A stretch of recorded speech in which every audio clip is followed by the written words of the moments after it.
Seriously इस सरकार का सामना करना है तो विपक्षी दलों को एक मंच पे आकर एक प्रोग्राम के साथ आगे बढ़ना पड़ेगा। ऐसे ऐसे मुद्दे उनको उठाने चाहिए जो वाकई में जनता से जुड़े हों। आज के दिन जनता के सामने है क्या, ऐसे ऐसे मुद्दे जनता के सामने आ रहे हैं जिनका कोई आम जनता से लेना देना नहीं है। आप कहते हो कि हमने देखो गरीबों के लिए किया, गरीबों के लिए इसलिए किया ना कि गरीब का कोई सुधार नहीं हुआ। अगर सुधार हो जाता तो गरीब ठीक रहता तो आपको कोई जरूरत नहीं थी गरीबों। तो आप मान रहे हो कि 10 साल 11 साल में हम कुछ नहीं कर पाए, इसलिए हमें और देना पड़ा। हर सुबह में आप किसी मंडी में चले जाओ, लोग इकट्ठे हो जाते हैं कि हमें नौकरी को देगा, दिन का कोई हमें भाड़ा हमें मिलेगा काम करने के लिए, उसकी बोली होती है। और जो कम पैसे में काम करेगा उसको वो दिन का भाड़ा मिलता है। ये स्थिति है हमारे हिंदुस्तान में। दुनिया बदल गई लेकिन हिंदुस्तान नहीं बदलेगा, क्योंकि ये तो बात इनको तो राम रहीम की बात करनी है। अगर इनको सीरियसली इस सरकार का सामना करना है तो विपक्षी दलों को एक मंच पे आकर एक प्रोग्राम के साथ आगे बढ़ना पड़ेगा और ऐसे ऐसे मुद्दे उनको उठाने चाहिए जो वाकई में जनता से जुड़े हों। आज के दिन जनता के सामने है क्या, ऐसे ऐसे मुद्दे जनता के सामने आ रहे हैं जिनका कोई आम जनता से लेना देना नहीं है। यही सर कभी अब ये जो भाषा का मुद्दा जो हमारे गृह मंत्री जी ने बड़ी भारी स्पीच दी, हाँ, मैं इनसे पूछना चाहता हूं कि ये जो आप कहते हैं कि हम इंजीनियरिंग की किताबें तमिल में कर देंगे जब हम सत्ता में आएंगे, इसका कोई भविष्य से लेना देना है कोई लेना देना? आज के दिन क्या सिचुएशन है इस देश में? आप कहते हो कि हमने देखो गरीबों के लिए किया, गरीबों के लिए इसलिए किया ना कि गरीब का कोई सुधार नहीं हुआ।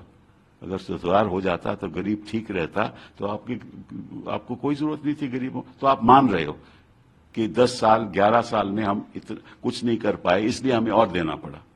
ठीक है, वो मुद्दा है। बेरोजगारी का मुद्दा है। अब कितने रोज के रोज पेपर्स के लीक हो रहे हैं, वो बड़े भारी मुद्दे हैं। हाँ, जो एमए कर रहा है, एमफिल कर रहा है, वो छोटी छोटी नौकरियां।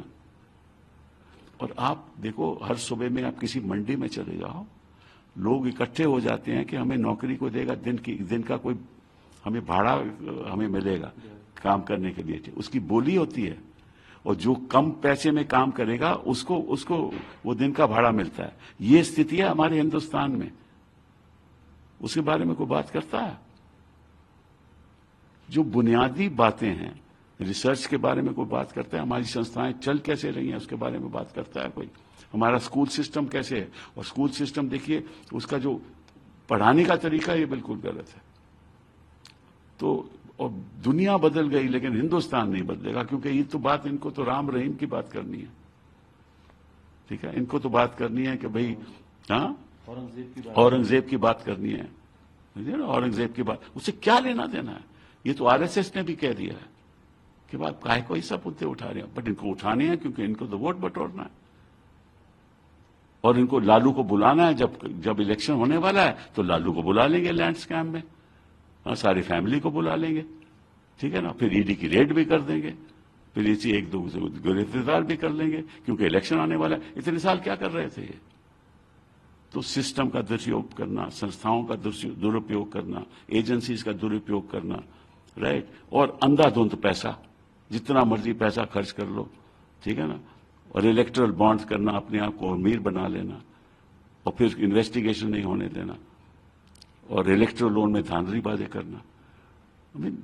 ऐसे ऐसे काम करते हैं जो, और फिर कहते हैं कि we are the mother of democracy. वो कौन से मदर ऑफ डेमोक्रेसी हो? तुमने तो डेमोक्रेसी को स्मदर कर दिया, मतलब उसको सांस नहीं लेने देते आप। डेमोक्रेसी को तो आप सांस नहीं लेने देते और कहते हो आप मदर ऑफ डेमोक्रेसी हैं।